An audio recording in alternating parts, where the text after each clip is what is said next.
Sebelum memulai video ini, jangan lupa like, komen, dan tekan tombol subscribe di bawah ini ya. Selamat menyaksikan. Apa saja sih materi yang akan kita bahas pada video ini? Yang pertama adalah pengertian kolesterol, HDL, dan trigliserida.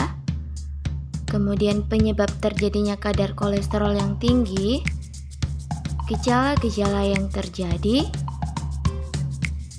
proses pemeriksaan, nilai normal, dan cara pencegahan. Pada video ini, kami akan menjelaskan tentang pemeriksaan darah kolesterol, HDL, dan trigliserida. Namun, sebelum beralih ke pemeriksaannya, kita harus mengetahui apa itu pemeriksaan darah dan apa sih tujuan dari pemeriksaan tersebut. Pemeriksaan darah merupakan pemeriksaan sampel yang diambil dari tusukan pada jari atau melalui pembuluh darah di bagian tubuh tertentu, seperti pada lengan dengan menggunakan jarum. Lalu apa sih tujuan dari pemeriksaan darah ini? Tes darah bertujuan untuk mendeteksi penyakit, mengetahui fungsi organ, mendeteksi racun, obat, atau zat tertentu, dan memeriksa kondisi kesehatan secara keseluruhan. Lalu, apa yang dimaksud dengan kolesterol, HDL, dan trigliserida? Jadi, kolesterol merupakan zat yang diproduksi secara alami oleh organ hati, tetapi juga bisa ditemukan dalam makanan yang berasal dari hewan, seperti daging dan susu. Kolesterol adalah lemak yang dapat berguna bagi tubuh. Namun, bila kadarnya di dalam tubuh terlalu tinggi, kolesterol akan menumpuk di pembuluh darah dan mengganggu aliran darah. Kolesterol memiliki dua jenis. Yang pertama adalah LDL, kemudian HDL, di mana LDL atau low density lipoprotein berfungsi membawa kolesterol ke seluruh tubuh melalui pembuluh darah, yang jika kadarnya terlalu tinggi akan menjadi kolesterol jahat. Sedangkan HDL atau high density lipoprotein berfungsi mengembalikan kolesterol berlebih ke hati untuk dikeluarkan dari tubuh. Oleh karena itu, HDL ini dikenal sebagai kolesterol baik. Selain dari kedua jenis kolesterol tersebut, kita juga perlu mengetahui lemak jenis lain, yaitu trigliserida. Trigliserida merupakan lemak yang berfungsi sebagai alat transportasi energi, di mana jika kadar trigliserida melebihi jumlah yang dibutuhkan tubuh, dapat menyebabkan terjadinya stroke dan serangan jantung. Apa saja penyebab yang dapat memicu tingginya kadar kolesterol, HDL, LDL, dan trigliserida dalam tubuh? Berikut adapun penyebabnya, yaitu yang pertama, gaya hidup yang tidak sehat, seperti sering mengkonsumsi junk food, kulit ayam, dan gorengan, jarang berolahraga, serta kebiasaan merokok. Kemudian yang kedua yaitu adanya penyakit yang diderita seperti obesitas dan diabetes. Kemudian yang ketiga, sering mengkonsumsi alkohol. Dan yang keempat, pertambahan usia, bahkan penyebab yang lain yaitu adanya faktor genetik yang diturunkan dalam keluarga. Apa saja yang akan kita alami saat kadar kolesterol atau profil lipid kita mengalami peningkatan? Jadi, saat seseorang mengalami peningkatan kadar kolesterol, mereka bisa saja mengalami gejala seperti mudah lelah, sering mengantuk, timbulnya nyeri pada kaki, tekuk terasa pegal, dan nyeri pada dada. Cara pemeriksaan. Untuk pemeriksaan yang pertama yaitu pemeriksaan kolesterol. Alat-alat yang digunakan pada pemeriksaan kolesterol seperti yang pertama yaitu multi-check meter. Yang kedua yaitu punch drawer atau auto click launching device. Yang ketiga yaitu lancet atau jarum penusuk. Yang keempat yaitu kapas alkohol. Dan yang kelima yaitu test strip chip kolesterol.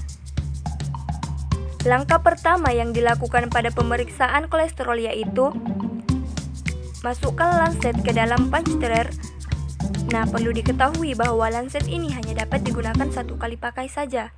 Kemudian, bagian belakang punch drawer ditarik agar proses autoklik dapat berjalan dengan sempurna.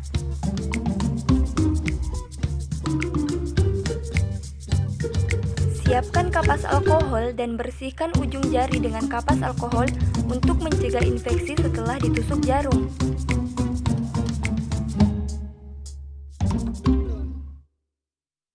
Kemudian, tusuk ujung jari dengan auto click launching device, lalu tekan ujung jari agar darahnya keluar.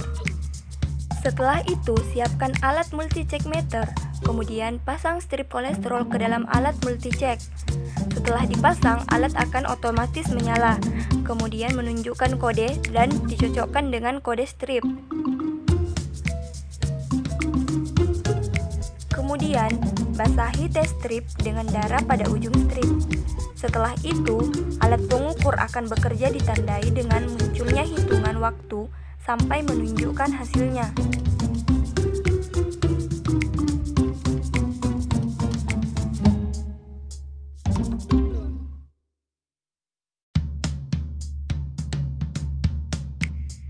Nah, pada percobaan kali ini, hasil tes kolesterol menunjukkan bahwa kadar kolesterol pada tubuh pasien yaitu 187 mg per dl. Pada hasil pemeriksaan kadar kolesterol pasien kali ini dapat dikatakan normal karena nilai normal kolesterol yaitu kurang dari 200 mg per dl. Selain menggunakan alat sederhana seperti yang kita lihat tadi, ada juga pemeriksaan darah yang dilakukan dalam skala laboratorium, di mana pada pemeriksaan ini melewati 3 tahap yaitu pra-analitik, analitik, dan post-analitik. Tahap pra-analitik meliputi yang pertama persiapan pasien. Nah, pada tahap persiapan pasien dianjurkan untuk puasa 8-12 jam, termasuk menghentikan merokok, tidak mengkonsumsi obat-obatan, namun tetap diperbolehkan mengkonsumsi air putih. Yang kedua, pengambilan sampel dengan memperhatikan kondisi lingkungan seperti suhu, kebersihan, dan kualitas sampel. Kemudian yang ketiga, pemberian identitas pada sampel. Hal ini meliputi pengisian formulir dan pemberian label pada wadah spesimen. Pemberian identitas sebaiknya memuat nama, nomor rekam medis, tanggal lahir, serta tanggal pengambilan sampel. Yang keempat, penyimpanan. Pada penyimpanan sampel selama lebih dari 3 hari disarankan untuk disimpan pada suhu 4 derajat Celcius. Yang kelima, pengolahan sampel. Tahap yang kedua adalah tahap analitik yang mencakup persiapan alat dan bahan yang akan digunakan dan metode kerja. Adapun alat dan bahan yang digunakan pada pemeriksaan kolesterol HDL yaitu mikropipet 1000 mikron, mikropipet 50 mikron, blue tip, yellow tip, reagen HDLC, spesimen darah. Cara kerja untuk pemeriksaan kolesterol HDL sebagai berikut. Yang pertama, ambil mikropipet 50 mikron dan sambungkan yellow tip, lalu pipet 50 mikron reagen HDL dan masukkan ke dalam tabung reaksi. Yang kedua, ambil mikropipet 1000 mikron dan sambungkan pada blue tip, lalu pipet 500 mikron sampel darah dan masukkan ke dalam tabung reaksi yang berisi reagen HDL. Yang ketiga, dilakukan proses inkubasi selama 10 menit. Yang keempat, masukkan ke dalam sentrifus sampai presipitat terpisah. Yang kelima, ambil presipitat dari dalam sentrifus, lalu pipet 1000 mikron reagen kolesterol dan masukkan ke dalam tabung reaksi yang baru. Keenam, pipet 25 mikron presipitat dan masukkan ke dalam tabung reaksi yang berisi reagen kolesterol. Yang ketujuh, inkubasi kembali selama 10 menit dan lakukan pembacaan hasil menggunakan alat spektrofotometer. Tahap yang terakhir adalah tahap post-analitik, yaitu pencatatan, pelaporan, dan interpretasi hasil. Untuk pemeriksaan trigliserida diperlukan alat dan bahan sebagai berikut.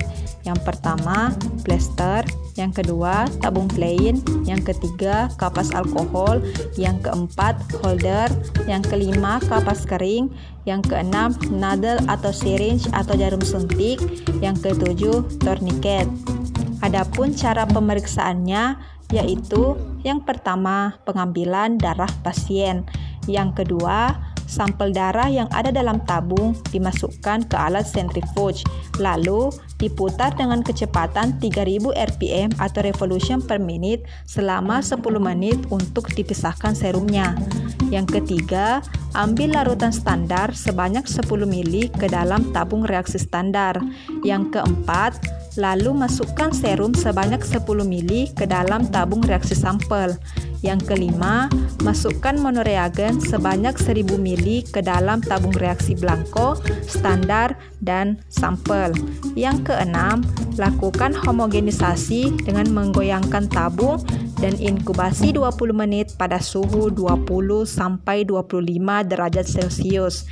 Yang ketujuh, dilakukan pembacaan absorbansi menggunakan alat fotometer.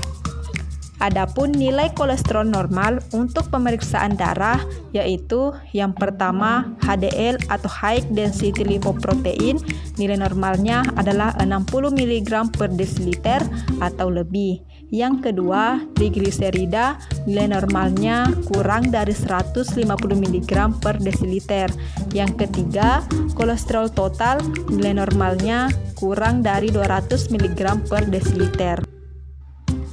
Bagaimana sih cara pencegahan kolesterol tinggi? Jadi, adapun cara pencegahan kolesterol tinggi yaitu menerapkan pola makan sehat, batasi konsumsi makanan yang mengandung kolesterol dan hindari konsumsi minuman beralkohol. Perbanyak makan sayur, buah-buahan, dan ikan. Kemudian, menurunkan berat badan berlebih. Dengan menurunkan berat badan, kadar kolesterol juga dapat menurun. Yang ketiga yaitu berolahraga secara teratur. Aktivitas fisik dapat memperbaiki kadar kolesterol dalam tubuh. Usahakan untuk berolahraga selama 30 hingga 60 menit. Misalnya, jogging, lari, bersepeda, atau berenang. Yang terakhir yaitu menghentikan kebiasaan merokok. Merokok dapat mengakibatkan risiko penyakit jantung dan mempercepat penumpukan plak dalam arteri.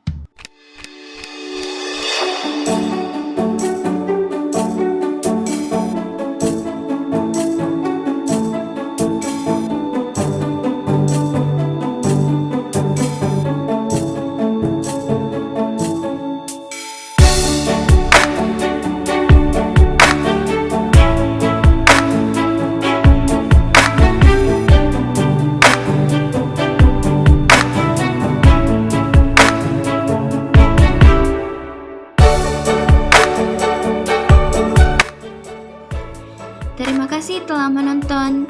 Semoga video ini dapat bermanfaat ya. Jangan lupa di-share, komen, like, dan subscribe. Terima kasih.